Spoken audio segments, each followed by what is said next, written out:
पहाड़ी प्रदेश हिमाचल अपनी कला, संस्कृति और सभ्यता के लिए विश्व प्रसिद्ध है। यहाँ लगभग 5000 वर्ष पूर्व टांगरी लिपि बहुत प्रचलित थी और हिमाचल का प्राचीन इतिहास इसी लिपि में लिखा गया है। आज भी ऐसे कई प्राचीन लेख मौजूद हैं जो टांगरी लिपि में लिखे गए हैं। यहाँ तक कि कई ग्रंथों के सार सहित पहाड़ी प्रदेश के देवी देवताओं का इतिहास भी इसी लिपि में देखने को मिलता है।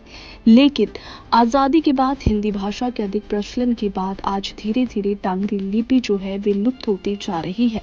आज चंद लोग ही ऐसे हैं जो इस प्राचीन टांगरी लिपि का ज्ञान रखते हैं।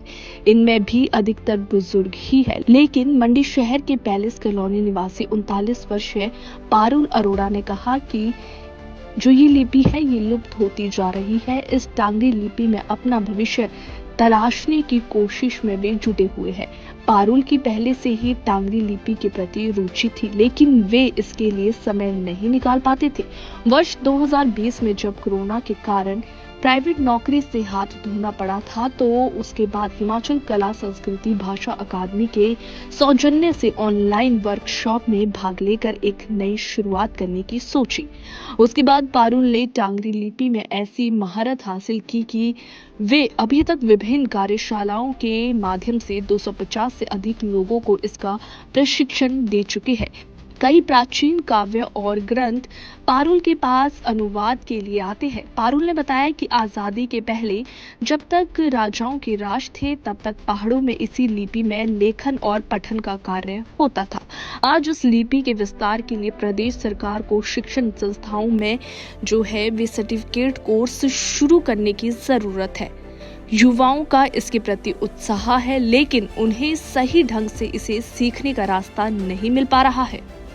अब इसमें हमें आगे करना है। देखिए, रुचि रखता है युवा, जो मैंने देखा, हमें करना इतना है कि इसमें कम से कम 6 महीने या 1 साल का हमें डिप्लोमा शुरू होना चाहिए। और ये नहीं है कि वो पीजी डिप्लोमा हो, वो आपके मतलब मेरा तो मानना है कि +2 लेवल के भी जो विद्यार्थी हैं, बच्चे हैं, वो इसको कर सकें। क्योंकि केंद्रीय विश्वविद्यालय जो आपका धर्मशाला है, वहाँ पर शारदा लिपि पर 1 साल का सर्टिफिकेट कोर्स करवा रहे हैं और ऑनलाइन माध्यम से। मैंने खुद भी किया हुआ है ये। तो इस तरह से कुछ ना कुछ एक योजना विभागों को और संबंधित जो भी इसमें संस्थाएं भी आगे आनी चाहिए। तो इसमें इस तरह से करना है, तो इससे हमारी जो संरक्षण होगा इस लिपि का।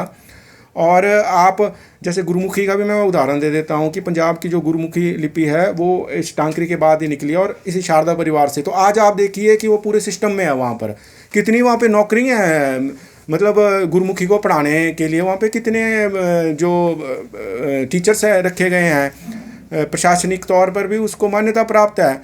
तो ये तो आय का बहुत बड़ा साधन है। और मैं भविष्य की पीढ़ी के लिए ही वैसे हम लोग ये सोच के ये काम कर रहे हैं, और कहीं ना कहीं ये कार्य होगा। और एक मतलब कि हमारा जो भविष्य है, जो हमारी जो पीढ़ी है भविष्य की, उसको कहीं ना कहीं रोजगार का ये टांकरी लिपि माध्यम बनेगी। और इसके लिए हम मतलब दिन रात एक करके काम कर रहे हैं। 2020 से मैं खुद भी लगा हूँ, मैं अकेला नहीं हूँ। हिमाचल प्रदेश में और भी विद्वान हैं जो लोग कार्य कर रहे हैं कि जिस प्रकार आज हम हिमाचल में कोई भी हम लिपि, जैसे हम चाहे देवनागरी की बात करते हैं, हम इंग्लिश जैसे रोमन हम बात करते हैं, उसका हम प्रयोग कर रहे हैं, तो शारदा लिपि का ही प्रयोग होता था।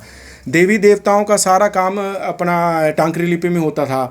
फिर उसके बाद हम आगे बात करें, राजाओं द्वारा भी ये लिपि इस्तेमाल की जाती थी। तो आम जन के हमें पत्र भी ऐसे मिले हैं, तो वो भी इसी लिपि का ही प्रयोग करते थे। इस लिपि की पांडुलिपियों में हमें आयुर्वेद, तंत्र मंत्र, विज्ञान, साहित्य, इतिहास, ऐसा मतलब जो भी कला संस्कृति से जुड़ी हुई जो भी मतलब पांडुलिपियाँ, सभी हमें बहुत कुछ उपलब्ध हुई है। आयुर्वेद से भी मेरे पास भी यहाँ पे कुछ पृष्ठ हैं पड़े हुए। तो मतलब ये सारा कार्य इसी ही लिपि में हुआ है। किंतु अब हम लगभग मतलब 1947 के बाद की हम बात करें तो ये लिपि का इतना मतलब इस पे काम नहीं हो सका, कि एक तरह से ये प्रचलन में नहीं रही और बाहर हो गई। तो इसको ना ही इसको पढ़ने वाले रहे, ना ही इसको लिखने वाले रहे।